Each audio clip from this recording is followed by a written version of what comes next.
Hello, my name is Aime Valentin Nishimwe and I'm a student at College for America.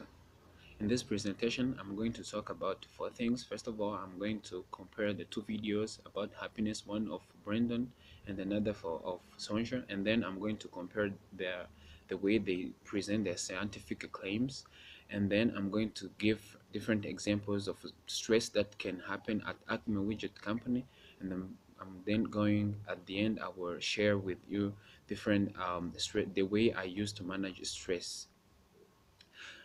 The first point is about these videos. These videos are talking about different ways that we can use to be happy in our life.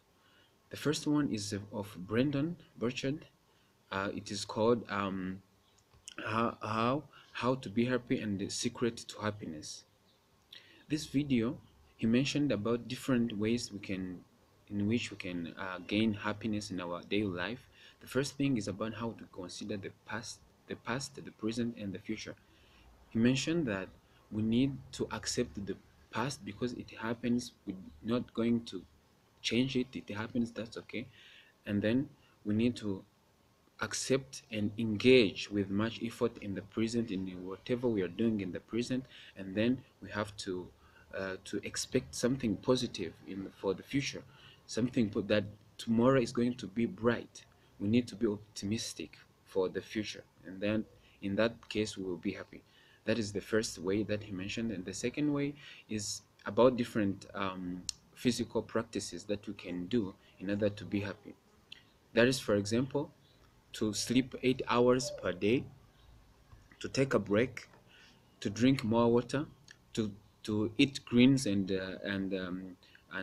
avoid the sugary food, and to take a walk. He also mentioned that one thing that would make us happy by considering the relationship. He said that relationship are most of the time leading to unhappiness in our daily life. But when we are adoring and when we are appreciative and when we are feeling interdependent with our partners, in that case we will create a good relationship which will lead us to happiness. He also said that we need to be gratitude and generous in order for us to be happy.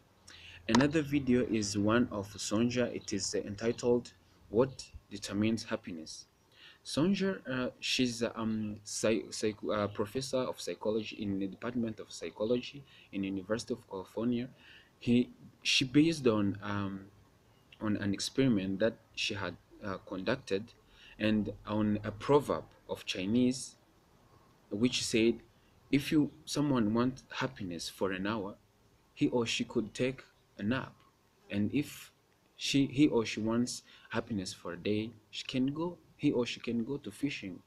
If a person wants happiness for a month, he or she can get married. And when he or she wants happiness for a year, he can own fortune. And when he or she wants happiness for a lifetime, he can help somebody else. This shows that he based on this proverb by saying that when we are doing something, the act of kindness to our neighbors, to our colleagues, in that case we will be happy.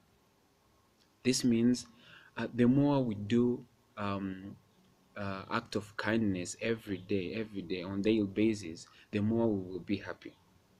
So when I try to compare these two videos, I will say that this one of Sonja is much more scientific because she concluded by considering the experiment that she had conducted.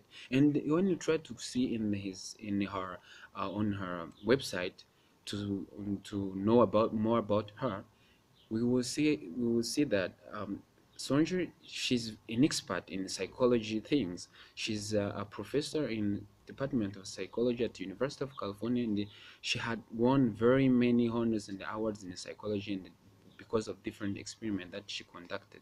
More than Brendon, who is an inspirational speaker, a motivational speaker, a personal growth leader who talks about more about his experience and his opinions. There is no scientific methods or scientific experiments that he conducted to make all those conclusions about different things that we have to do in order to be happy. Like when he mentioned that we need to eat greens, scientifically, what I can ask myself, what kind of greens? Because there are some greens that can cause diseases. So this one, yeah, the video of Sonja is much more scientific than the one of Brendon.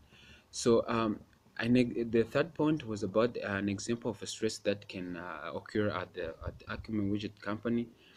I will give an example in the case when an employee or a worker is given so many things to do in a very short period of time.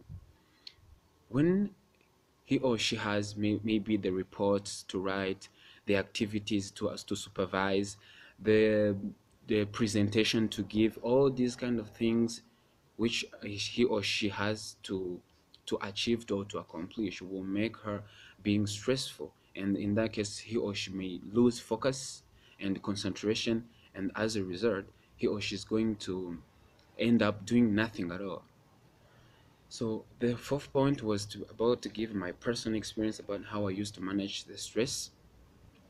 First, I remember one day, it was one Saturday when I had to attend the marriage and had to submit an assignment, and I had to submit also a scholarship application form on one day.